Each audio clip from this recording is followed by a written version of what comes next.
Acá igual en el casa, en la pequeña planta que tenemos, de aguas residuales, tenemos un humedal, ¿no? Si ustedes recuerdan. Entonces, el fundamento de sistemas artificiales. Oh, ok, solo para recordar, ¿no? Niveles de tratamiento de aguas residuales. Tipo de tratamiento: preliminar, primario, secundario, terciario y remoción de lodo. Ok, el objetivo de cada uno, ¿no? El preliminar era eliminar el material grueso, homogeneizar el caudal, ¿no? Esto lo hacíamos en el desarena, ¿no? En el tipo de tratamiento primario, eh, eliminación de sólidos suspendidos, eliminación de grasas, ¿no? En el secundario, eliminar sólidos disueltos, eliminar de cubo, de veo. Ok, eh, estos dos podríamos juntarlos, ¿no? Aglutinarlos en uno. Aunque deben ser eh, preliminar, primario, secundario. Ahorita como el humedal estamos en remoción de nutrientes, nitrógeno y fósforo, remoción y o recuperación de metales o compuestos orgánicos, remoción de sales. Y al final vamos a ver lo que es la remoción de lodos, ¿no? Que viene a ser ya luego la estabilización de lodos. Los humedales, nos dice, eh, constituyen una solución tecnológica que llega a cumplir los requerimientos ambientales y sociales que la hace una alternativa atractiva, no solo técnicamente, sino desde el punto de vista de sostenibilidad. Son áreas que se encuentran saturadas por aguas superficiales o subterráneas, con una frecuencia y duración tales que sean suficientes para mantener condiciones saturadas. Suelen tener aguas con profundidades inferiores a 60 centímetros, con plantas emergentes como espalmeadas, carrizos, tutoras y juncos, ¿no? Entonces nos vamos a dar cuenta que la altura de los humedales en realidad está restringida. Viene a ser de 0,60 metros a 0,9 metros.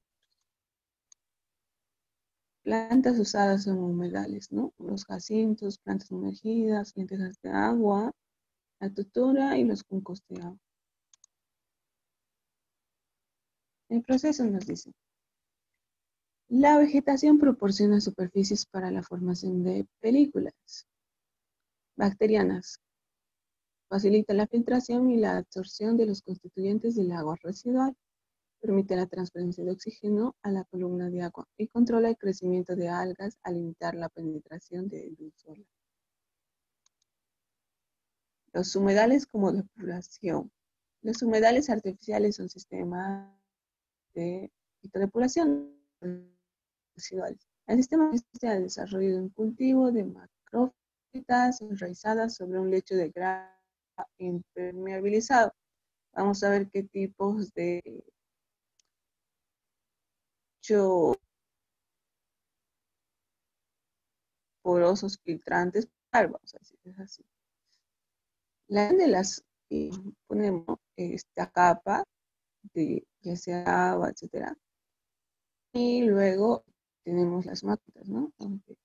La acción de las macrófitas hace posible una serie de complejas interacciones físicas, químicas y biológicas, a través de las cuales el agua residual afluente es depurada progresiva y lentamente. Entonces aquí tenemos ejemplos de humedales, más humedales, otros humedales. Ok, entonces, ¿a qué nos referimos con los humedales como depuración? Tienen tres funciones básicas, es importante para nosotros, que los hace tener atractivo potencial para el tratamiento de residuales. Son fijar los contaminantes en la superficie del suelo y la materia orgánica. Utilizar y transformar los elementos por intermedio de los microorganismos. Lograr niveles de tratamiento consistentes con un bajo consumo de energía y bajo mantenimiento. Usos de los humedales. Se pueden usar acá. Tiene una amplia gama de agua para pueden ser construidos para todos estos punteos que tenemos acá. Aguas domésticas y urbanas, aguas industriales, fabricación de papel, productos químicos, farmacéuticos, cosméticos, alimentación, refinerías, mataderos, entre otros. Aguas de drenaje, extracciones mineras, descorrentía superficial agrícola y urbana. Y dice acá, tratamiento de fangos de depuradoras convencionales mediante deposición superficial en humedales de flujo superficial, donde se deshidrata y mineraliza. En el esquema, si se van a dar cuenta de pequeña pendiente, el mecanismo de trabajo. Cuando el agua llega a una estación depuradora, pasa por una serie de tratamientos que extraen los contaminantes del agua y reducen su peligro para la salud pública. El número de tratamiento depende de las características del agua contaminada. Ok, no es importante. Estos sistemas purifican el agua mediante remoción del material orgánico de BO, oxidando el amonio, reduciendo los nitratos y removiendo el fósforo. Los mecanismos son complejos e involucran oxidación bacteriana, filtración, sedimentación y precipitación química. Entonces, si hablamos de oxidación, estamos volviendo a ver que tenemos, podemos llegar a tener contacto con el oxígeno, ¿no? Mecanismos de trabajo, etcétera. Eliminan contaminantes mediante varios procesos que incluyen lo que decíamos: sedimentación, degradación microbiana, acción de las plantas, absorción, reacciones químicas y volatilización. Así reemplazan el tratamiento secundario e inclusive bajo ciertas condiciones el terciario y primario de las aguas residuales. En este caso nosotros vamos a usar los humedales como tratamiento de afinación. Existen dos tipos de sistemas de humedales artificiales: el de flujo libre y los sistemas de flujo subsuperficial. En este curso vamos a aprender los sistemas de flujo subsuperficial, ¿ok? Como tratamiento de afinación.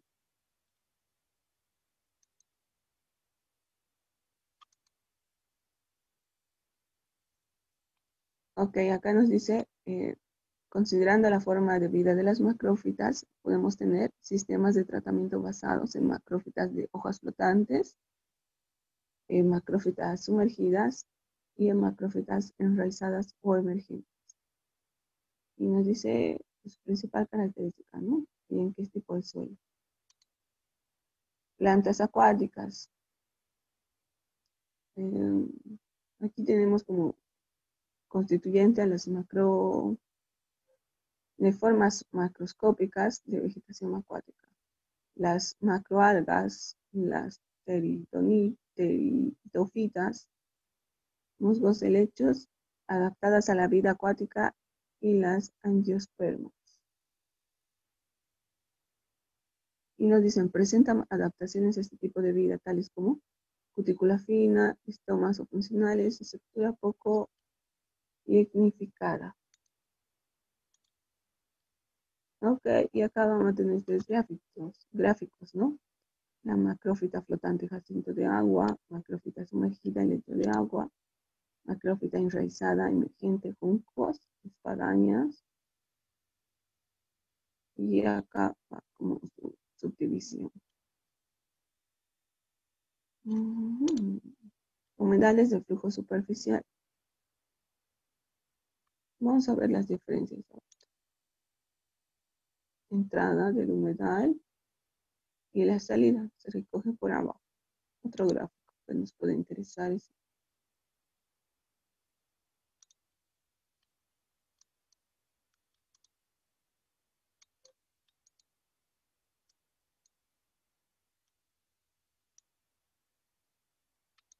entonces el agua residual llega por una tubería y en realidad, como la pueden ver acá, sería esta de acá, y la reparto en varios, ¿no? No tiene solo una entrada, tiene varias paralelas. Esta es una vista de perfil. Al principio del tramo vamos a tener material más grueso y posteriormente material más menos grueso, ¿no? Aquí igual lo explicamos. Es un tratamiento de afinación. La primera capa de material grueso de 2 a 4 pulgadas. Lo podemos poner aproximadamente en 1 metro a 1,5 metros. De 2 a 4 pulgadas. Este material grueso lo podemos sacar en 1 metro a 1,5 metros para que exista una mejor distribución del agua residual que está entrando a nuestra humedal. Okay, de esta manera se va a distribuir homogéneamente, de manera homogénea, para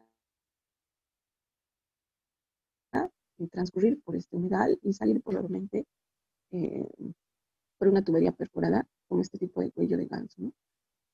Y los humedales que vamos a realizar, como bien les dije, son humedales subsuperficiales. Entonces el agua nunca va a pasar por la superficie, siempre va a estar un poco más adentro. ¿Por qué? Porque con esto evitamos, acá tienen este otro documento igual de Classroom de humedales, ¿no? Y les va diciendo igual un poco de teoría. Y que llegar a esto. Nos dice, humedales subsuperficiales de flujo horizontal. Ok, hay también de flujo vertical. Nosotros vamos a trabajar con humedales subsuperficiales de flujo horizontal. Son los sistemas más utilizados por su diseño. Por lo general consisten en una cama ya sea de tierra, arena y grava, plantada con macrófitas acuáticas, en la mayoría de los casos con la caña común o carrizo. Toda la cama es recubierta por una membrana impermeable para evitar filtraciones en el suelo. Ok, eso en el ámbito constructivo, ¿no? Impermeabilizamos el suelo para evitar filtraciones. Como bien ponían ustedes, es casi el mismo proceso de impermeabilización que hacíamos o que ustedes han puesto en su investigación de lagunas, ¿no? Algunos han mencionado geomembranas, otros han puesto a recubrir con otro tipo de material, etcétera, totalmente válido, ¿no? Dice, el agua ingresa en forma permanente ya que es aplicada en la parte superior de un extremo y recogida por un tubo de drenaje en la parte opuesta inferior. El agua residual se trata a medida que fluye lateralmente a través de un medio poroso. Entonces, es básicamente este gráfico, ¿no? Entra acá, el agua residual casi por la superficie y pasa a través de este medio poroso y es recogido por esta tubería perforada del cuello. Que viene a denominarse flujo pistón, ¿no? El hecho de que el agua fluya lateralmente a través del medio poroso. Su profundidad de lecho varía entre 0,45 metros a 1 metro. Ok, tiene una pendiente de 0,5% a 1%. El agua residual no ingresa directamente al medio granular principal, cuerpo, sino que existe una zona de amortiguación, generalmente formada por grava de mayor tamaño. Esta es nuestra zona de amortiguación. No ingresa directamente a este cuerpo, ¿no? Sino primero acá, eh, acá. Entonces, el sistema de recogida consiste en un tubo, okay, generalmente de grava de mayor tamaño. Lo recogemos, ¿no? Va a salir por acá, por esta tubería perforada, dice. Entonces, el sistema de recogida consiste en un tubo de drenaje cribado, rodeado con grava de igual tamaño que la utilizada al inicio. El diámetro de la grava de ingreso y salida oscila entre 50 milímetros a 100 milímetros. Ok, entonces si nos damos cuenta en nuestro gráfico, nosotros acá solo tenemos la grava de mayor tamaño al inicio, pero en realidad también se suele poner al final. Entonces tenemos grava de mayor tamaño, la grava más fina, o el medio poroso más fino, y acá por último la grava otra vez de mayor tamaño. Como les decía, esta grava suele estar entre 1 metro a 1,5 metros, ¿no? En el largo, en todo el largo. Vamos a ver alguna esquemita, a ver. Ah, ya, aquí. Entonces, tendría de esta manera. Esto es lo más recomendable en realidad. acá, desde acá hasta acá, que va a ser este metro, metro y medio, 1 a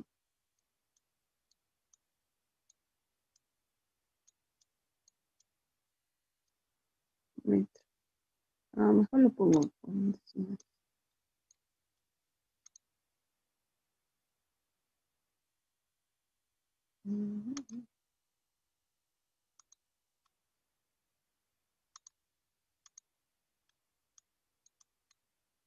Déjenme un ratito. Aquí me pongo acá. Está. De 1 a 1.5 metros,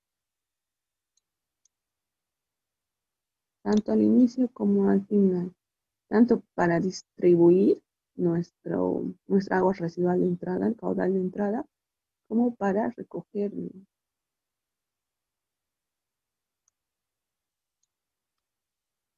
Vamos a borrar.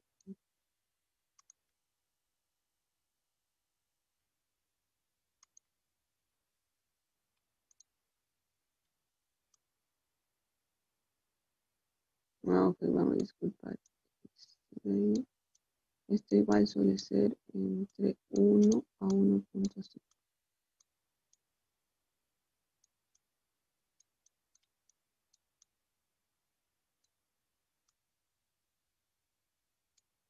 De la grava más gruesa.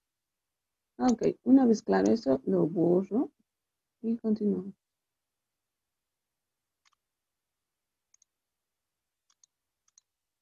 Y listo, seguiremos viendo qué más nos dice. Aquí tiene como dato el diámetro de la grava de ingreso. La salida oscila entre 50 milímetros a 100 milímetros. La zona de plantación está constituida por grava fina de un solo diámetro, entre 3 milímetros a 32 milímetros.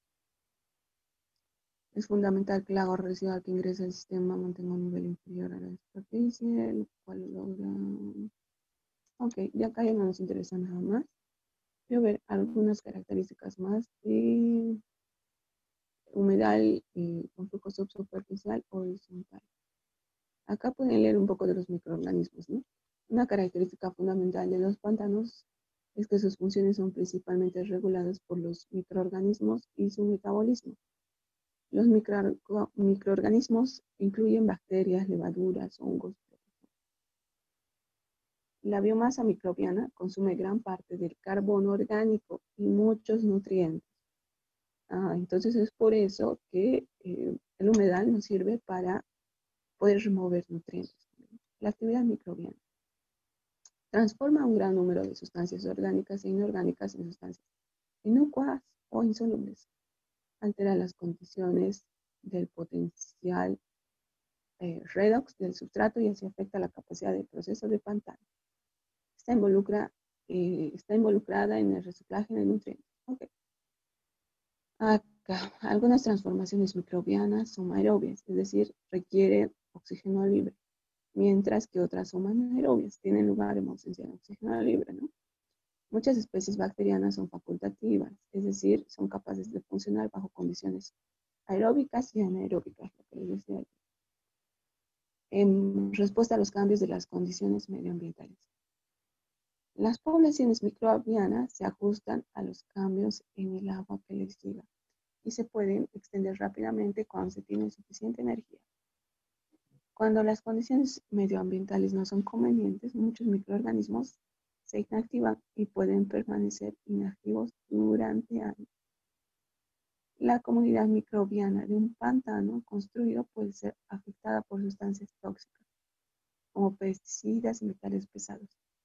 Ok, entonces, esto sí es muy importante. Hay que evitar a toda costa estos pesticidas y materiales pesados, porque va a proceder en realidad a matar a nuestros microorganismos. Por lo tanto, no va a existir ninguna clase de depuración de nuestra agua residual, ¿no? No se olviden que los que hacen todo el trabajo, incluso acá, son los microorganismos. Si nosotros agarramos y ponemos pesticidas o metales pesados, lo que estamos haciendo es no solamente matar lo malo, también matamos lo bueno y matamos todo. Entonces, estamos exterminando estos microorganismos, por lo que nuestra humedad al final no va a tener el objetivo que nosotros queríamos e incluso va a tener otra clase de alteraciones, vamos a decir así, y no va a funcionar, ¿no? Eso. ¿Qué más? Consideraciones de construcción. Ok, aspectos más importantes.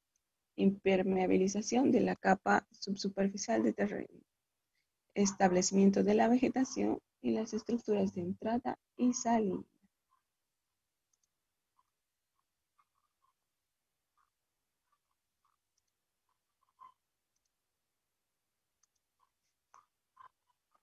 Impermeabilización, nos dicen.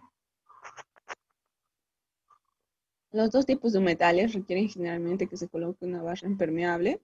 Necesitamos cualquiera, ¿no? Tanto para el flujo superficial como subsuperficial. Necesitamos una barrera impermeable para impedir que se contamine el agua residual en el subsuelo del agua subterránea. ¿Ok? No queremos que haya infiltraciones al subsuelo. Eh, como bien saben, algunas veces ya esta barrera impermeable puede estar constituida por la misma arcilla, por la capa del suelo que tenga arcilla, ¿no? Sin embargo, si no es así, tenemos que ver la manera de impermeabilizar. Acá dice, por la capa de arcilla que puede ser compactado en un estado cercano al impermeable, ¿no? El mismo terreno nos sirve como impermeabilizante algunas veces no. Hay que hacer el estudio de suelo correspondiente, ¿no? Para ver si en realidad hay suficiente arcilla y podemos compactar y considerar como suelo ya impermeable. Otras posibilidades son los tratamientos químicos, como una capa de asfalto o algún tipo de membrana, ¿no? ¿Qué más? Esto más. El fondo del humedal debe ser cuidadosamente alisado antes de la colocación del impermeabilizante. Sobre todo si este es del tipo de alguna fibra sintética que puede llegar a perforarse, ¿no? Esto si pone algún tipo de impermeabilizante como una fibra, tienen que asegurarse que el suelo esté liso.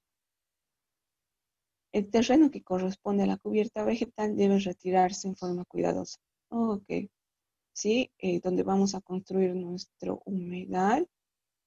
A ver, vale. Si en este suelo donde vamos a construir nuestro humedal hubiera vegetación, hay que tratar de retirar toda esa capa hasta las raíces de la vegetación que había previamente, ¿ok? Tenemos que extraer toda la vegetación previa a la construcción de nuestro humedal superficial. A eso se refiere. Ok, debe retirarse acá. El terreno que corresponde a la cubierta vegetal debe retirarse de forma cuidadosa para que pueda reservarse para ser utilizado en los pantanos subsuperficiales como base en la vegetación o usar después de la obra. ¿Qué más? El fondo debe ser nivelado cuidadosamente la totalidad de la longitud del lecho, con una ligera pendiente para asegurar el drenaje y garantizar las condiciones hidráulicas necesarias para el flujo del sistema. Entonces, la membrana impermeabilizante, si se usa, debe colocarse directamente en la totalidad de la superficie, ya que el medio granular en pantanos subsuperficiales será colocado directamente sobre la membrana que debe tener las propiedades necesarias para soportar sin perforarse en el caso de sistemas de flujo libre. Lo que habíamos visto, la pendiente en los humedales subsuperficiales ya está recomendada y suele ser entre 0,5 a 1%.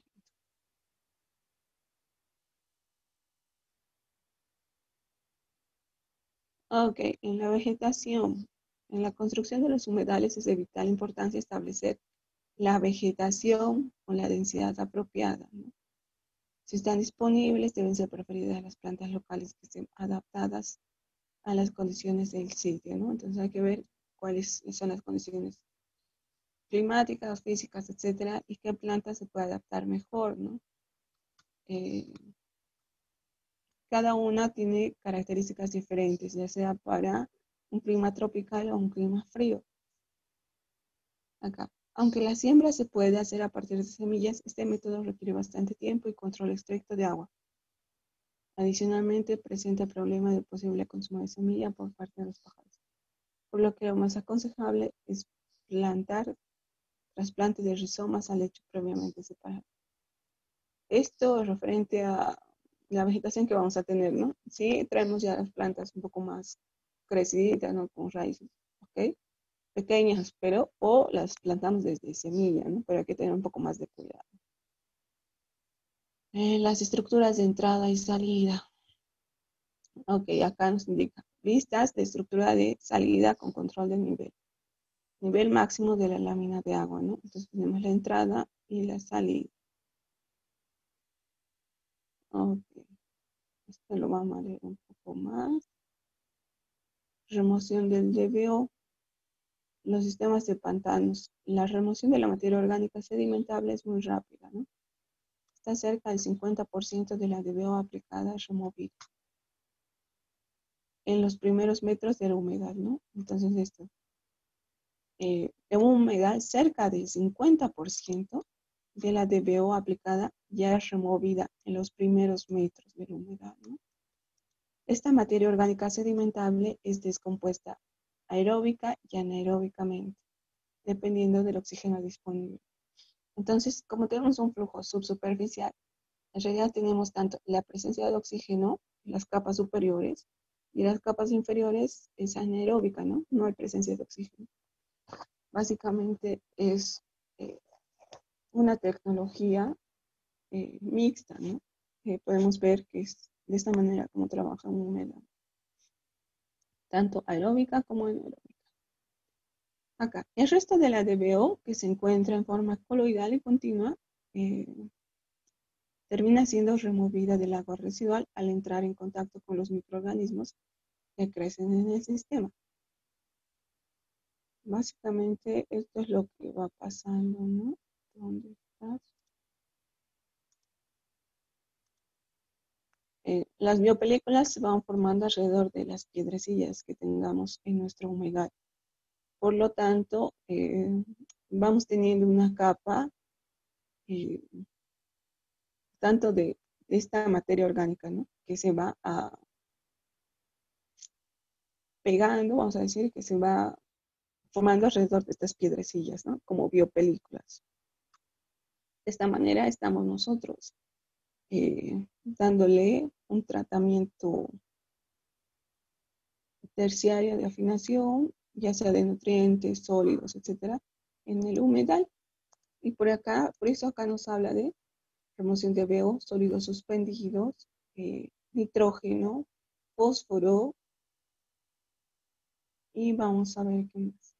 Acá en esta otra presentación tenemos una tablita. Acá pueden ver la entrada, ¿no? Y la salida, recuerden. Aquí hay un corte, justamente para mostrarles que existe una capa impermeable abajo, ¿no? Esta humedad.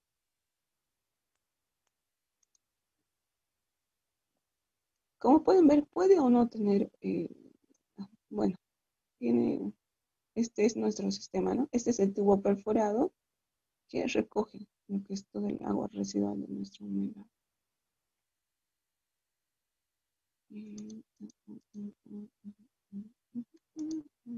Aquí habla del agua, sustratos de alimentos, la vegetación ya hemos visto, los animales, ¿no? Humedal superficial. Pueden existir tanto animales invertebrados como vertebrados.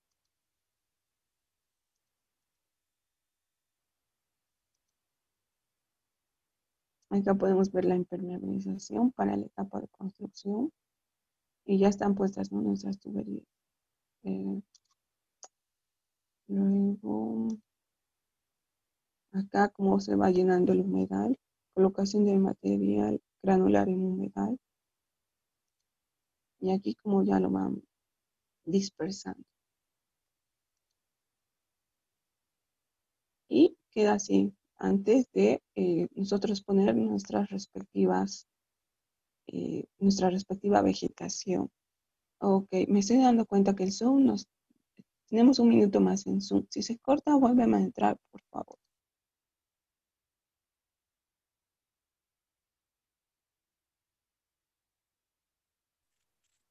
Listo. Pero las concentraciones que normalmente tienen las aguas residuales no representan una amenaza para los valores del hábitat o para los posibles usos a largo plazo. Eso quiere decir que alrededor de esas piedrecillas del humedal, en realidad, sí vamos a lo que es a reducir nutrientes, ¿no? De la materia orgánica. No tenemos que preocuparnos tanto de los metales pesados que puedan llegar a acumularse en los humedales artificiales, ¿no?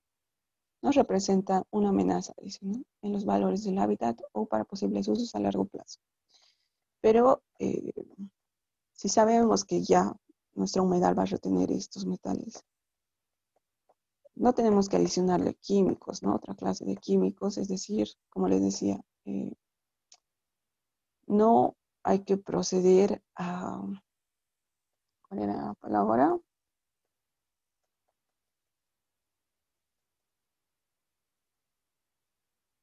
Tratar de, lo que en el respecto de, si usamos otros químicos para tratar de limpiar nuestra humedad, etcétera, vamos a proceder a matar a los microorganismos, ¿no? Y acá, tiempos de retención superiores a 14 días serían necesarios para lograr reducciones de 3 a 4 algoritmos en lo referente a coliformes fecales. Entonces acá igual estamos procediendo a lo que es la remoción de coliformes fecales, ¿no? Acá, para reducir 2 logaritmos con tiempos de retención de 3 a 7 días, ¿no? Y si tenemos tiempos mayores a 14 días, vamos a reducir estos coliformes fecales en 3 a 4 logaritmos. Y acá están justamente la tablita. ¿Cuál es la eficiencia de remoción que tienen cada uno de nuestros parámetros de materia orgánica, ¿no? Los sólidos en suspensión, eliminación del 80 al 90%. La DBO del 80 al 90%. El nitrógeno de 35 a 50%. El fósforo de 20 a 35%. Y los coliformes fecales. Casi todo, ¿no?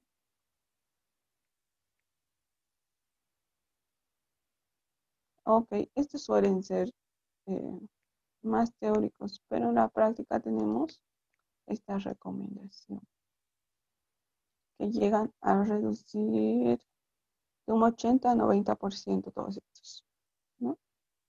En lo que referente a DBO de cubos sólidos y micros, llegan a reducir de un 80 al 90%, excepto los nutrientes. Los nutrientes sí, máximo de 35 a 50. El fósforo de 20 a 35%. ¿Qué más? Veamos, de llegar a nuestro flujo subsuperficial. Ahora, les recomiendo que lean ambos documentos, ¿no? Que tienen en su Classroom, pero ahora solo les digo lo más importante. Justamente acá, a ver, acá donde está lo más importante, lo tenía por acá. Mm, mm, mm. Esto, la ley de Darcy, ¿no? Humedal de flujo subsuperficial. La ley de Darcy describe el régimen de flujo en un medio poroso, que es lo generalmente aceptado para el diseño de humedales, ¿no? Tipo subsuperficial, ¿no? Flujo subsuperficial, usando suelo y arena como medio de lecho. El mayor nivel de turbulencia en el flujo ocurre en los lechos que usan piedra muy gruesa. Entonces la ecuación de Ergun es la más apropiada para este caso. Por lo tanto, se asume que el flujo que el flujo M del sistema es constante y uniforme, pero en realidad puede variar por la precipitación, evaporación, filtración, ¿no? Entonces, eh, hay factores climáticos que pueden afectar, ¿no? Y físicos también, como la precipitación, evaporación, filtración, la temperatura, etcétera. Así como cortocircuitos en el flujo, que puede llegar a presentarse por una desigualdad, porosidad o mala construcción.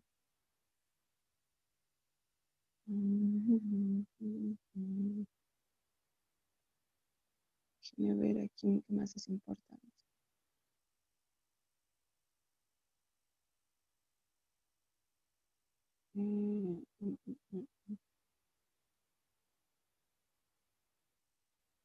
Ok, ya. Esto, por favor, ahonde más y ya vamos a proceder al diseño. Ay, no, este no era. Este. Ya vamos acabando esto igual.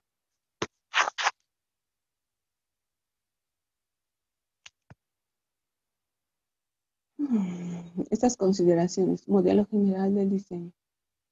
Acá nos dice, ¿no? Eh,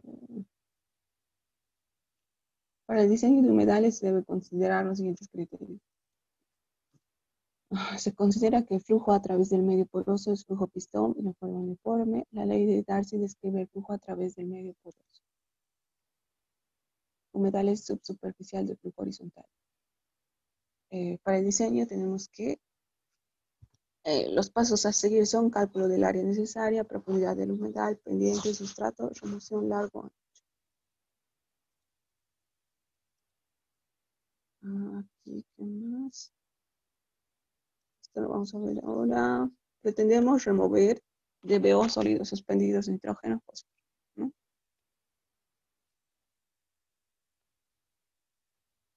Ok, mire.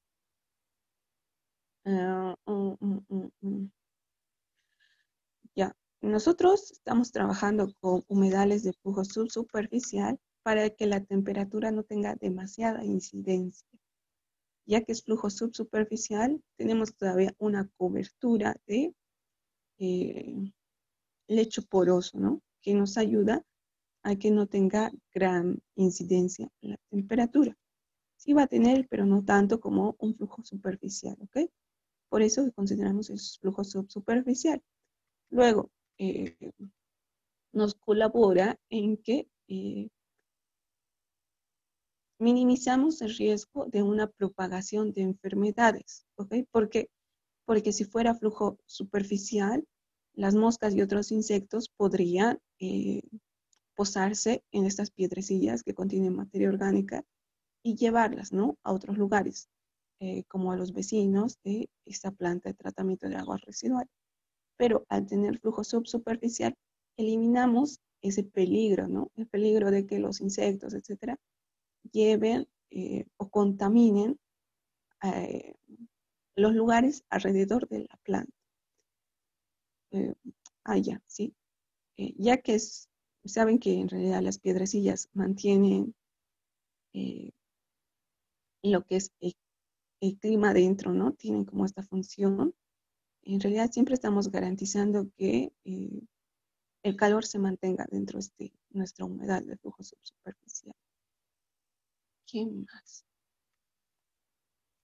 Estas son las características principales, ¿ok? Por eso elegimos trabajar con este como tratamiento terciario. Veamos en la norma. En la norma, en realidad, el flujo subsuperficial, nosotros estamos trabajando con humedal como tratamiento de afinación, ¿no? Como tratamiento terciario. En la norma recomiendan este flujo subsuperficial como tratamiento secundario y el flujo superficial como tratamiento terciario, ¿ok? Pero esto es en la norma. Nosotros ahora en este curso recomendamos este, ¿no? Subsuperficial como flujo, como tratamiento terciario, por las ventajas que este llega a tener, ¿no? Sin embargo, podemos ahondar mucho más en la norma, etcétera. Y los conceptos siempre son bienvenidos. Aquí, por ejemplo, veamos algo. Humedales de flujo subsuperficial, artificiales, ¿no? Dice, el medio filtrante que sirve de soporte a la zona radicular de la vegetación y sobre el cual se fija la población bacteriana en forma de biopelícula, que participa en la mayoría de los procesos, por lo que se eliminan los contaminantes presentes en las aguas a tratar. Las plantas emergentes acuáticas que proporcionan superficie para la formación de biopelícula, provocan la filtración y absorción de los constituyentes de agua residual y contribuyen a la oxigenación del medio filtrante y la eliminación de nutrientes. Asimismo, la vegetación permite una buena integración paisajística, ¿no?, en estos sistemas de tratamiento. Acá podemos ver el mecanismo de aporte de oxígeno en la zona radicular de las helófitas, ¿no?, las que hablábamos arriba. Viene acá la radiación solar, sabemos que la planta tiene este proceso, ¿no?, de fotosintético, difusión de oxígeno molecular del aire, zona de presión, movimiento del oxígeno, zona de baja presión, rizosfera con bacterias aerobias, zona anaerobia, ¿no?, anaerobia, aerobia, fondo de la humedad. Y ahí está esta plantita. Aquí. En los humedales artificiales de flujo subsuperficial, las aguas residuales objeto de tratamiento discurren subterráneamente, ¿no?, a través del medio filtrante. Subterráneamente es que no están directo en la superficie. Gravilla, por lo que no son visibles, lo que evita la aparición de malos olores. Otra ventaja, evita la aparición de malos olores y de insectos y el contacto con las personas, a la vez que proporciona al sistema de tratamiento en los momentos fríos del año cierta protección térmica. Esta es la protección térmica que las piedrecillas nos dan para el humedal superficial, el flujo superficial. Y también acá nos dice que tiene una pendiente mínima, ¿no? Entra el afluente, está impermeabilizado, ¿no?, totalmente abajo. Acá tenemos la vegetación y sale el afluente con el cuello del ganso. Esta otra como está acá.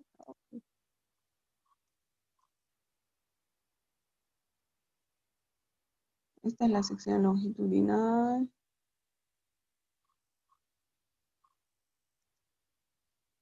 Tubería, distribución, alimentación, impermeabilización, afluente, chimenea, ventilación, vegetación, maqueta de salida, afluente, drenaje y grado.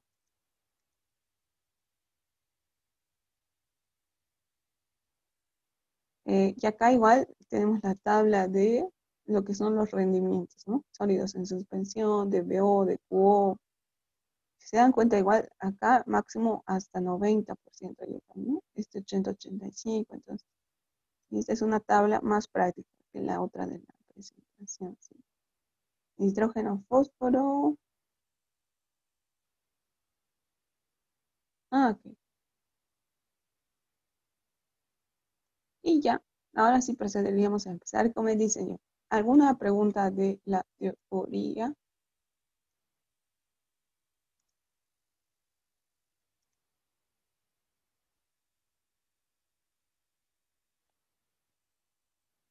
Ok, no hay preguntas, vamos a continuar. Diseño del humedal artificial subsuperficial de flujo horizontal. Lo primero que tenemos que tener es nuestro caudal máximo diario, ¿no? Ese caudal máximo diario yo lo tenía en litros segundo, lo convierto a metro cúbico día. Y obtengo que 16 litros por segundo viene a ser igual a 1382.4 metros cúbicos día. Los datos. Vamos a tener una temperatura, aproximadamente podemos decir que es la temperatura promedio del mes más frío del año, más 5 grados centígrados, que es el calor térmico que aportan las piedrecillas. Y la altura puede variar de 0,6 centímetros de 0,6 a 0,9 metros, ¿no? De 60 a 90 centímetros. La profundidad del humedal de flujo subsuperficial. El diámetro del material granular. Ahora, dependiendo del tipo de vegetación que tengan igual, ustedes pueden elegir el tipo de material que van a tener. Hay muchas condiciones, ¿no? Para elegir el tipo de material que vamos a tener. Puede ser cuál es el banco de préstamo más cercano que tengan y con qué tipo de material cuenta. O algunas veces respecto a la vegetación, etcétera. Bueno, ahora vamos a trabajar con el promedio en realidad, ¿no? Que viene a ser la grava fina, ¿no? Aunque igual eh, eh, hay diferentes criterios, etcétera, ¿no? También está la grava media, la roca gruesa. Pero nosotros vamos a trabajar con la grava fina en todo el cuerpo en realidad. Ahora, para el inicio y el principio del humedal, vamos a manejar material grueso de 2 a 4 pulgadas, ¿no? La primera capa, tanto a lo largo del humedal, tanto al inicio como al final de esto, ¿no? Lo que decíamos, acá y acá, de 2 a 4 pulgadas. La segunda capa, material granular delgado fino, de 1 pulgada a 1,5 pulgadas. Ahora nosotros vamos a trabajar en el ejemplo, con 16 milímetros de tamaño efectivo de 10. Esto se puede acordar de Soros 1, a qué se refiere el tamaño efectivo de 10, ¿no? El agua circula a lo largo del humedal. Tiempo de retención hidráulica puede ser de 1 a 3 días. Sin embargo, el cálculo puede ser diferente, como han visto en la presentación, ¿no? Si quieren que reduzca un poco más, tienen hasta 7 días, de 7 a 14 días, etcétera. En realidad viene a ser variable. La reducción de BO de cubo, han visto que tenemos ya una tabla en la guía técnica, donde nos dan las eficiencias, la eficiencia recomendada, ¿no? Que va a tener los rendimientos. El ámbito de la humedad, ya hemos visto. La tubería perforada en la parte inferior tiene que estar entre 4 pulgadas, ¿no? Lo que decíamos, 100 milímetros. Absorber, dice, las raíces tienen unos microporos. Okay. La pendiente máxima, 1%, de 0,5 a 1%. Y la relación largo-ancho puede ser de 4 a 1 o de 3 a 1. También es totalmente admisible. La relación largo-ancho de 4 a 1 o de 3 a 1.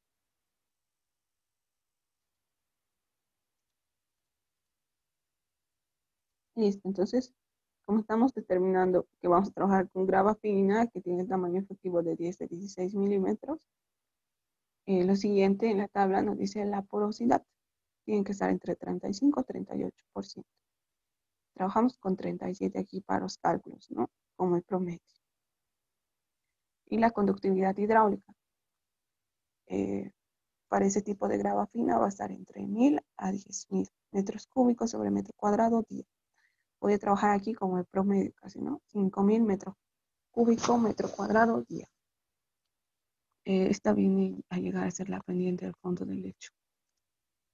La concentración de BO con la que va a entrar a mi humedal, mi afluente, el agua que entra, ¿no? Y la concentración de DBO con la que tiene que salir, considerando que tiene un rendimiento del 80 al 90%, ¿no? 50 por 0,10 o 0,20, que es con lo que va a salir el efluente, viene a llegar a ser 10 miligramos, ¿no? Aquí estoy considerando, a ver, en el ejemplo estoy con 50 por 0,20.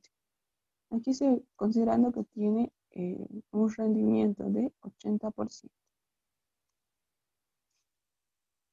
Lo primero que hacemos, como decía en la presentación, es calculamos el área superficial. El área superficial viene a ser caudal máximo diario por el logaritmo de lo que es nuestra concentración del afluente menos la concentración del efluente.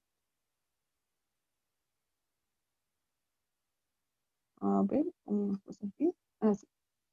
Acá está al revés, ¿eh? Primero es el logaritmo de la concentración del afluente menos logaritmo de concentración del efluente. Concentración afluente menos concentración efluente. Ah, creo que más bien fue los índices los que me jugaron en contra. La inicial es 50 y la final va a ser 10. Entre KT. KT viene a ser una constante de temperatura del agua que se determina por esta ecuación. KT es igual a K20, como les dije, ¿no? Todo está parametrizado y los ensayos se hicieron a la temperatura de 20 grados. K20 a 20 grados es 1.104 días a la menos 1, ¿no? Por 1.06, la temperatura con la que estemos trabajando, menos 20. Estamos trabajando 1.06, ya está determinado ese cociente por, estoy trabajando con 18 grados centígrados, menos 20. Entonces, KT ahora va a ser 0.98, ¿no? Y ya la menos 20. Entonces, eso es KT. Y viene a ser nuestra altura y viene la porosidad. Reemplazo acá todo esto. Área superficial igual al caudal por la concentración inicial menos la concentración final de nuestra DBO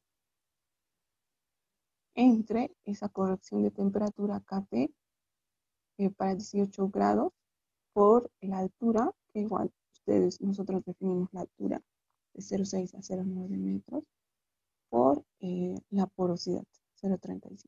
Y tenemos el área superficial. Ahora, para facilitar el mantenimiento se divide en un número de humedales, ¿no? Como hemos visto, como mínimo tenemos que tener 2 unidades. Pero en realidad esto va a depender del espacio que ustedes tengan disponible y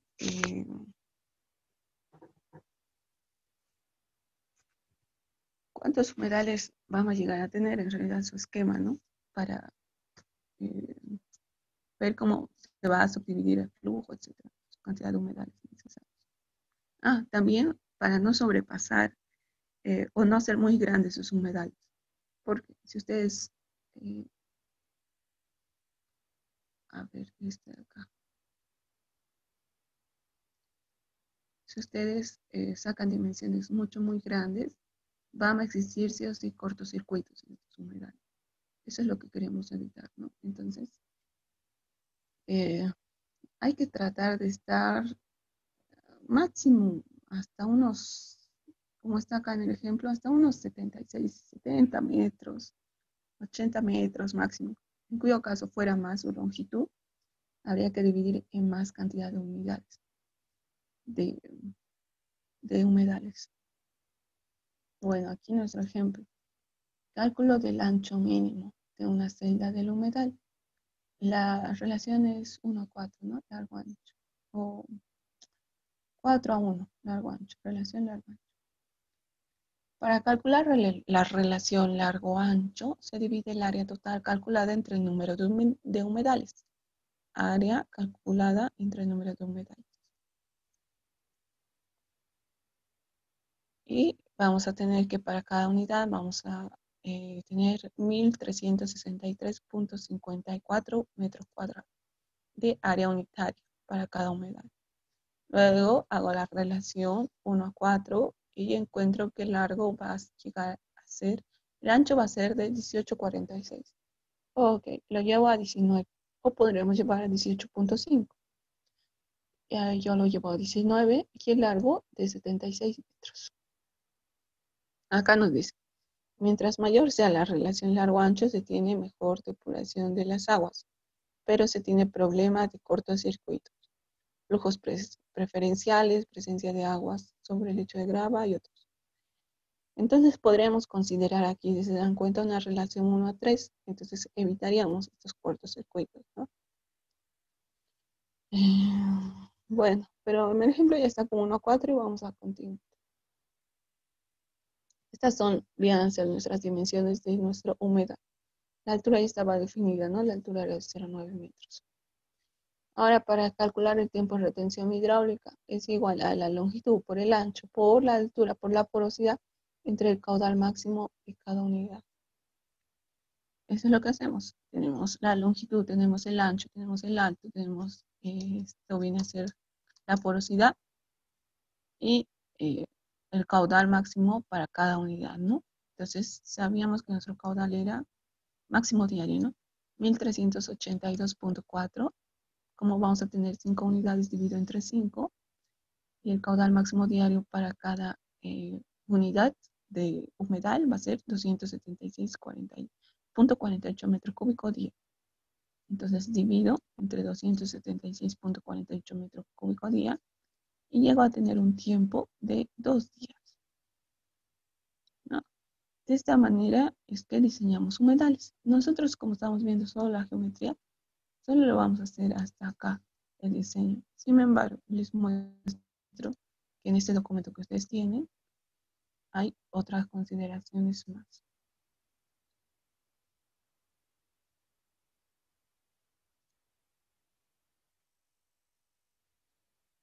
Acá de la misma manera también está calculando su ejemplo, ¿no? Dice, dimensionar un humedal de flujo subsuperficial para los siguientes datos del proyecto. Y tiene acá todos sus datos. Nosotros necesitaríamos estos otros datos, digamos, así. Por eso solo estamos viendo lo esencial, ¿no? Calcula de igual manera el área superficial, el ancho, el largo, el tiempo de retención hidráulica. Faltaría que calculemos el ancho mínimo de una celda de humedal, ¿no? Cómo lo dividen, por eso tienen estas franjas. Esta franja, ¿no? Cada cuánto van a estar puestas nuestras plantas. Ese es nuestro referente, nuestra franja. ¿Cómo se calcula esto? Básicamente viene a ser 1 entre la altura por el caudal máximo diario entre el área superficial que habíamos calculado, la pendiente, y esta KS, ¿no? Que viene a ser nuestra porosidad. Aquí volvería a entrar nuestra porosidad. Todo esto elevado a 0.5 y tendríamos el ancho mínimo de una celda de humedad, ¿no? Mínimo. Y ya, luego calcula los aspectos térmicos, ¿no? Que dice, a continuación se presenta los componentes del humedal con sus correspondientes conductividades térmicas y espesores de cada estrato. Entonces acá tienen sus capas de residuos de vegetación, conductividad térmica, capa de grava más gruesa, su conductividad térmica otra vez, capa de grava media, conductividad térmica otra vez. De esta manera obtiene el calor perdido de la humedad de flujo subsuperficial, el cambio de temperatura proveniente de las pérdidas y ganancias definidas de las ecuaciones, etc. La temperatura promedio del agua, la temperatura se compara con la temperatura del agua del húmedo. Ok. Pero necesitaríamos más datos, establecer más parámetros, etc. Igual lo tienen como ejemplo en su documento en el claro. Nosotros solamente estamos llevando el dimensionamiento, en realidad, ¿no? De la geometría, pero tenemos ya algunos parámetros usando, ¿no? La grava fina, el tamaño efectivo, la porosidad, conductividad hidráulica y eso. Y eso viene a ser humedades. ¿Dudas? Preguntas.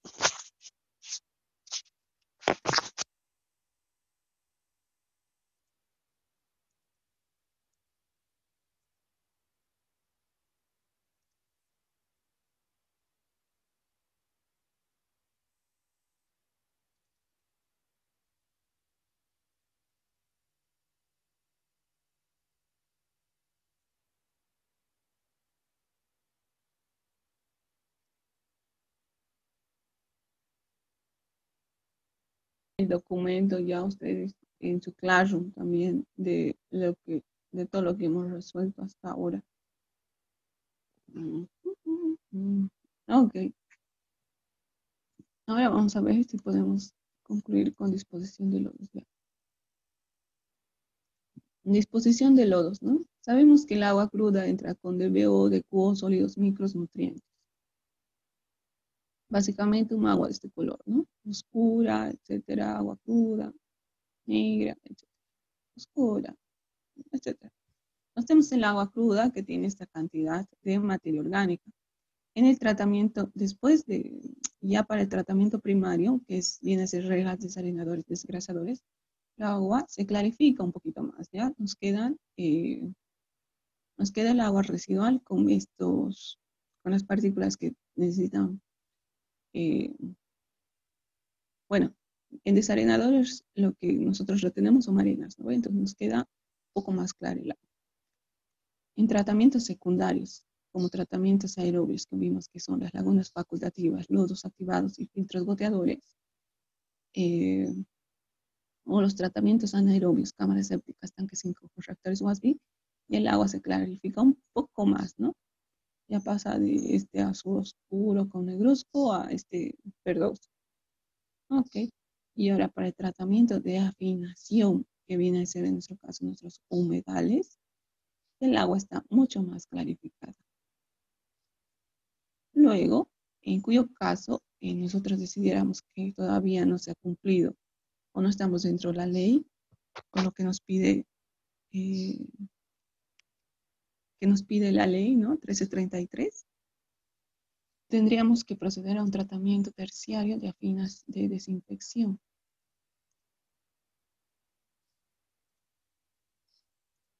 Ya el agua estaría mucho más clara. Y al final tenemos el agua tratada, ¿no? Con menos de PO, menos de QO, menos sólidos, micros y nutrientes.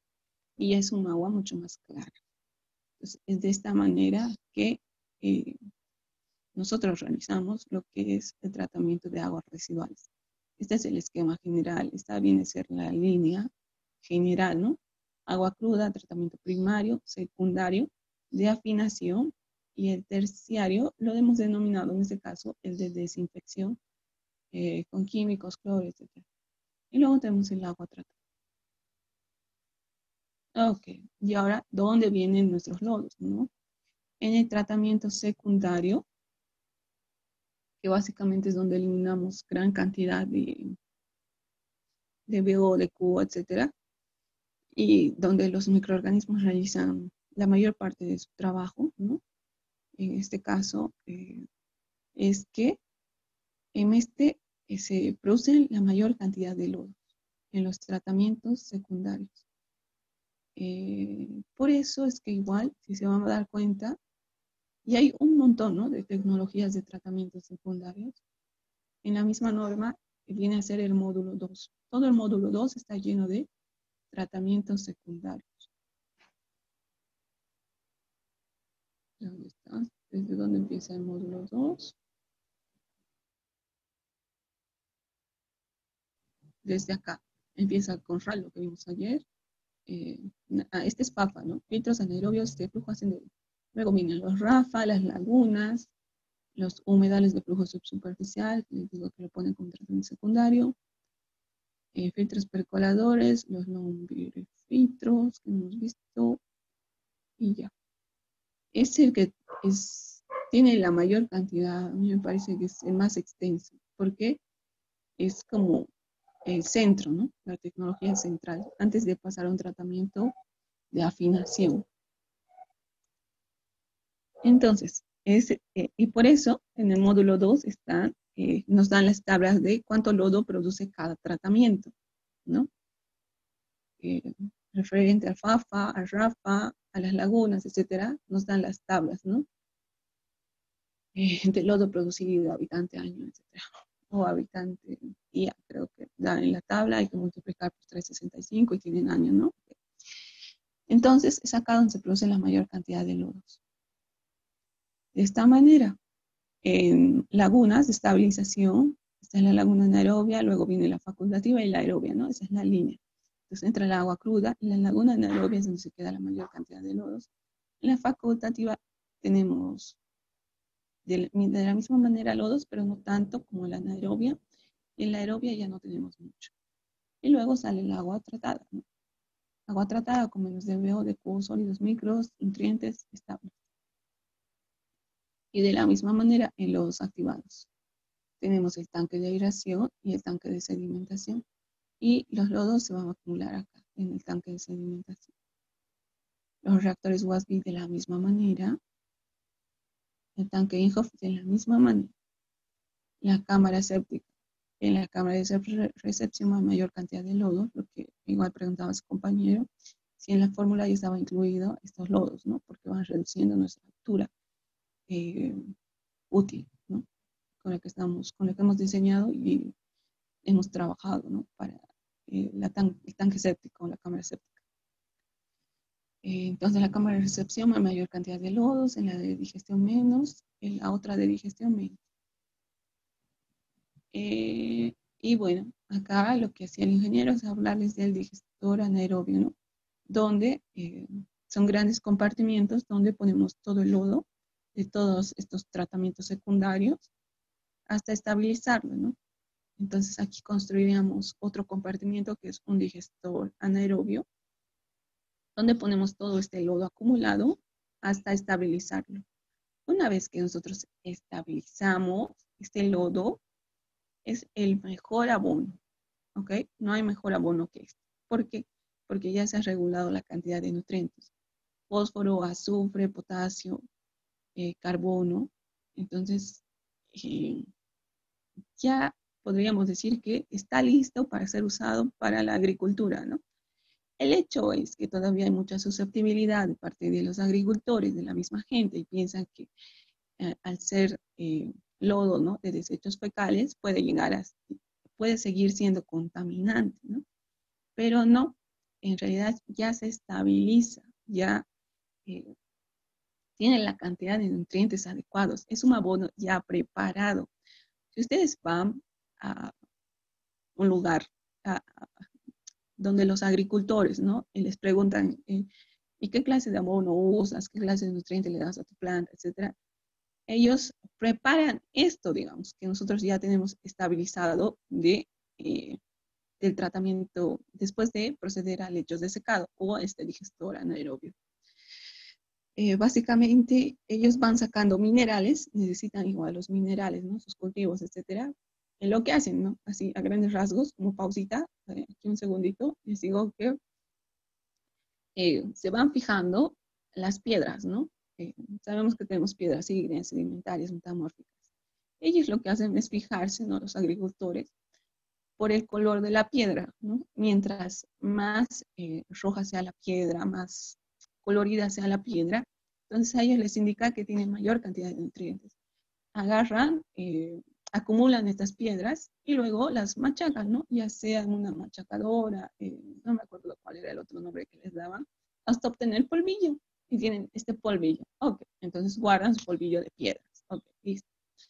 Luego, también suelen quemar huesos de vacas, ¿no? Y ese es el fosfato, ¿no? Si no me equivoco, ¿no? El fosfito. Queman las cabezas de las vacas y ahí tiene lo que es el fósforo. Ok. ¿Qué más? Ok, entonces de esta manera van teniendo ellos, ¿no? Lo que es el fósforo, los minerales de las rocas, etcétera, etcétera, etcétera. Y luego recién mezclan todo. Ah, también usan mucho lo de la vaca, ¿no? Lo de la vaca. Porque básicamente eso es lo que pasa. El desecho de la vaca, el desecho fecal de la vaca se estabiliza y ya lo llegan a usar como abono. Entonces, lo que les decía, entonces ellos agarran una cantidad de minerales con otra cantidad de fósforo, ¿no? De los huesos de vaca, etcétera, y así sucesivamente van formando su mejor abono y nutriente para sus plantas. Ok, en nuestro caso nosotros ya tenemos esto, ya no tendrían que formar más, incluso tal vez tendrían que, tal vez reducirlo un poco a la dosis, pero nosotros ya estamos garantizando, ¿no? Que estos lodos ya están estabilizados, entonces tienen la cantidad exacta de carbono, nitrógeno, potasio, es lo que venden, ¿no? Como abono, FNK, P, etcétera. No me acuerdo. Ok, entonces este digestor anaerobio, vuelvo a la materia, ¿ok? De primera generación dice que tiene un tiempo de residencia de 30 días. Son reactores muy grandes, velocidad de crecimiento bajo, son biomasa suspendida. Esa es la primera generación de estos digestores que apareció. La segunda generación redució, redució su tiempo de retención hidráulica de 2 a 24 horas. Entonces, básicamente entraba este digestor anaerobio, entran los lodos. Aquí igual se almacena lo que es el gas, porque este secado de lodos igual produce bastante biogás, etcétera.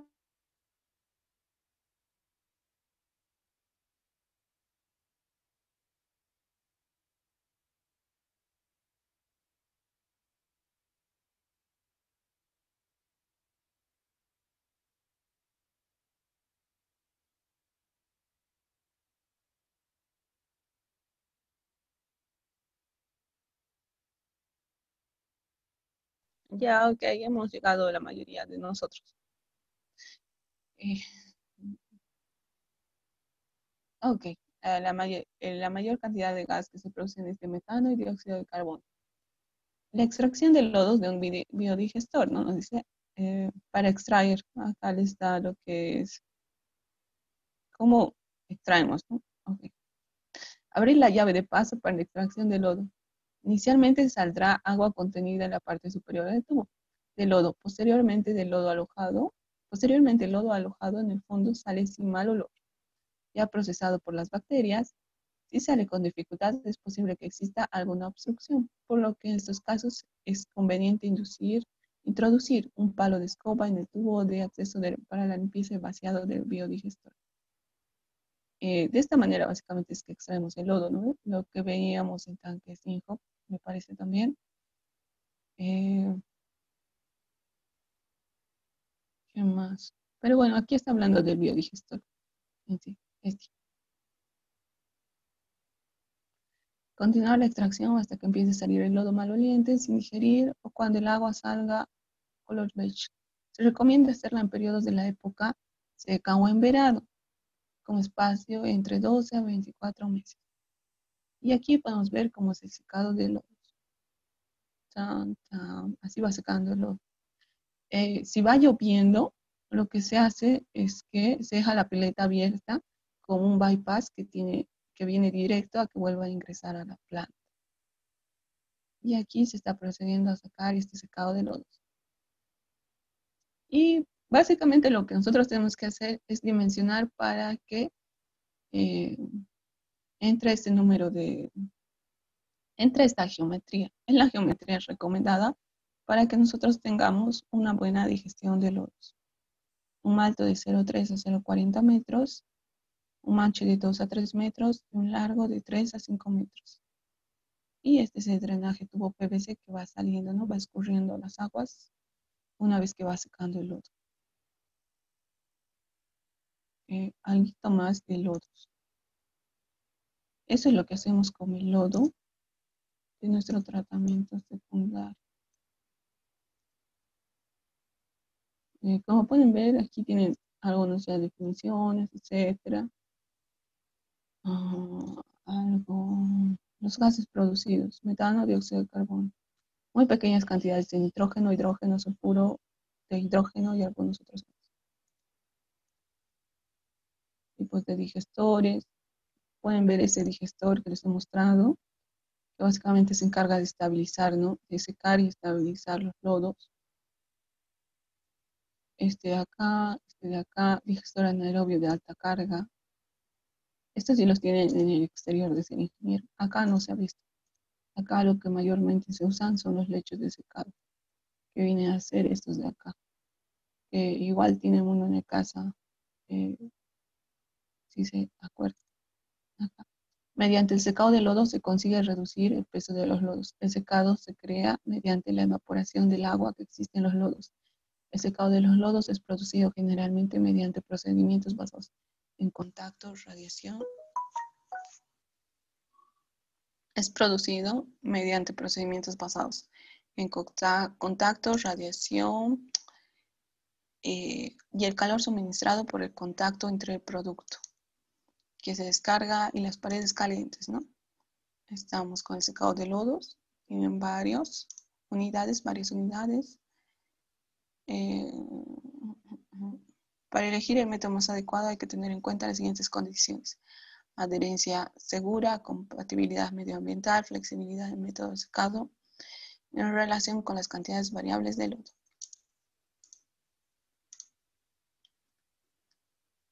Acá, la filtración es el método más utilizado en el tratamiento de lodos producidos en el tratamiento de aguas residuales.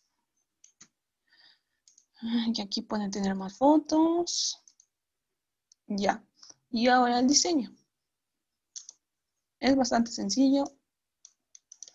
Básicamente tenemos que, como les decía, lograr tener estas dimensiones, ¿no? Como máximo 3 por ancho y 6 de largo. Eso. Lodo generado. Antes no teníamos este dato, ¿no? Ahora tendríamos que buscarlo de la norma y ver cuánto es lo que ellos dicen para nuestros lechos de secado, ¿no? En cuyo caso tendríamos que buscar los lodos producidos para cada tecnología en la norma. Ok, está acá. ¿Dónde está? Ay, ya se me fue la idea.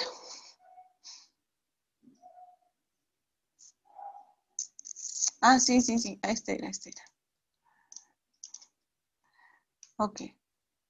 Cada uno de estos tratamientos en la norma, ahora que nos da, en el módulo, ¿en qué módulo es? El módulo 2, nos dice cuánto es la cantidad de lodos que se genera, ¿no? Tratamientos aerobios y tratamientos anaerobios. Como bien vimos, para cámaras sépticas era de 0,24 a 0,36 litros habitante día, ¿verdad? Y había que multiplicar eso por año, en cuyo caso nosotros limpiáramos cada año, y así sucesivamente. Lagunas facultativas, ahorita vamos a ver cada cuánto es recomendable realizar la limpieza de los lodos que se van generando en cada una de estas. Ok, entonces lo que les decía, tendríamos que buscar en la norma de cada uno de estos y ver cuánto de lodo se va produciendo. Y para tener la cantidad exacta de lodos que tenemos que extraer, ¿no? Sin embargo, acá un diseño mucho más general, vamos a decir, y decíamos, como no teníamos ese dato antes, según la experiencia del ingeniero, que se producían de 1 a 2 litros habitante año de lodos. No importa no importaba de cuál tecnología estuviéramos hablando, decíamos que se producía de 1 a 2 litros habitante año. El ancho es este, el largo es eso, el tiempo de 15 a 30 días o hasta 60 días pueden seguir en esos lechos de secado. Alto del lecho de secado, rebancho, borde libre. La limpieza se debe realizar al menos una vez al año, ¿no? En estos nuestros lechos de secado. La limpieza dependerá del tipo de unidad que se tenga, a eso me refiero. El tipo de unidad, el tipo de tecnología de tratamiento secundario que tengamos para manejar lodos. Lodos activados. Generalmente limpiamos de 2 a 3 meses, reactores USB de 3 a 4 meses, cámara séptica de 6 meses a un año, lagunas cada año. Como recomendación, pero ustedes pueden buscar bibliografía, sustentarse meses, es decir, yo he diseñado porque acá dice esta recomendación. Ok, pero acá se les da ya parámetros base de los cuales puedan partir. Y lo que se hace es, tenemos nuestros acúmulos de lodos. Voy a yo adoptar que cada habitante va a producir 2 litros habitante año. La población con la que estoy trabajando, 7.908 habitantes. La altura, que yo ya la defino, va a ser, o ya adopto, es 0.3 metros. La relación largo-ancho de 2 a 1 o de 3 a 1. Y N va a ser el tiempo de limpieza, ¿no? Va a depender de qué tipo de tecnología haya usado en el tratamiento secundario. Entonces, el volumen requerido viene a ser población por acúmulo de lodos por tiempo de limpieza de estas unidades, ¿no? En este caso es 7.908 habitantes por 2 litros habitante año. Y en este caso estoy trabajando como un tanque Inhofe, entonces va a ser 3 meses. Como aquí tengo año, entonces lo estoy dividiendo entre 12 para que igual sea año. Y voy a tener que, necesitaría un volumen requerido de... Déjenme comprobar esto, que he trabajado efectivamente, porque a veces aumento, pongo datos y luego se quedan ustedes con la duda. Dividido entre 4. Ah, ya. En este caso,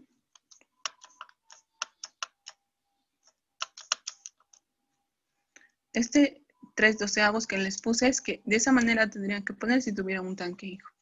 Entonces, mi ejercicio de lechos de secado está hecho para una laguna en realidad, que vendría a ser el tiempo de limpieza cada año o una cámara séptica.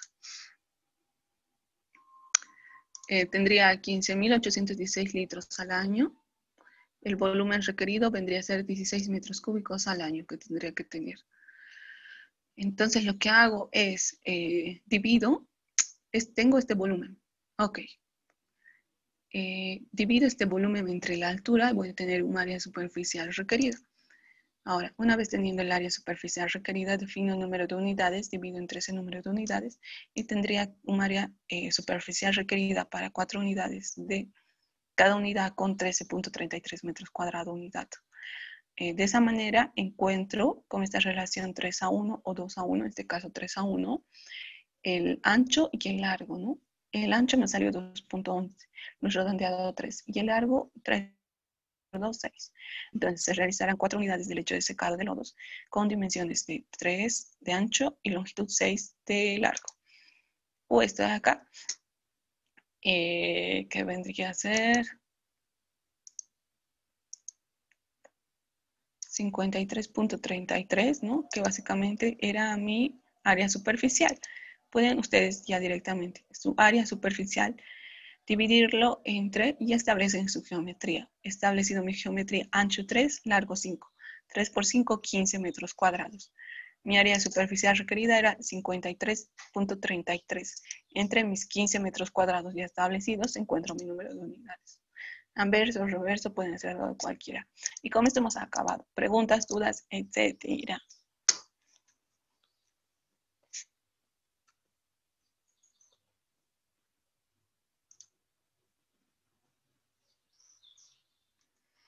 Escucho, tengo un par de minutos más hasta que esté entrando a mi otra clase. Ah, sí, rápidamente igual, bueno, decirles que el INGE ya está mucho mejor y pronto ya tendremos noticias. No les voy a dar una práctica todavía porque igual, y si les doy y luego no tiene validez, ¿no?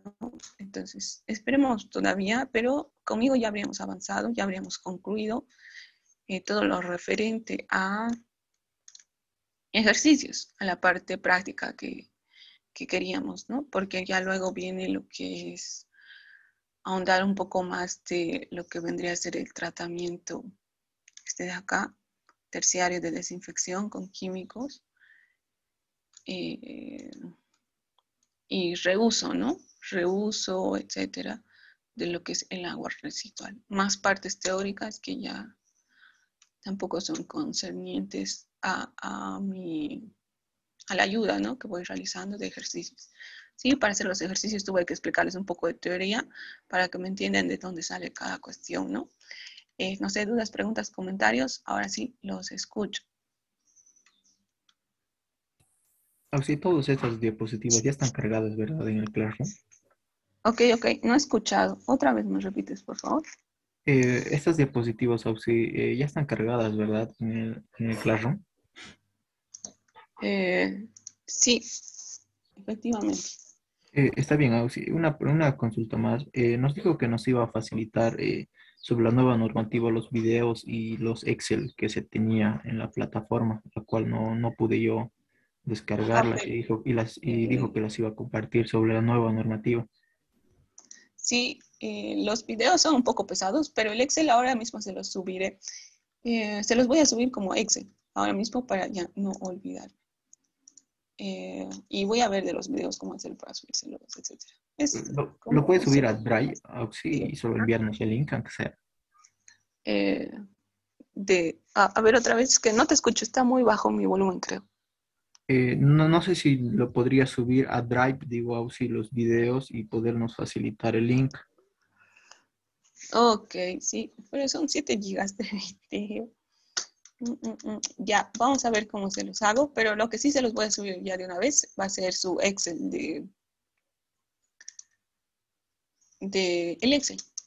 Sí, ya, ¿qué más? O sí, en caso de que haya más prácticas, la siguiente práctica va a ser directamente entregar todos los métodos que hemos visto hoy.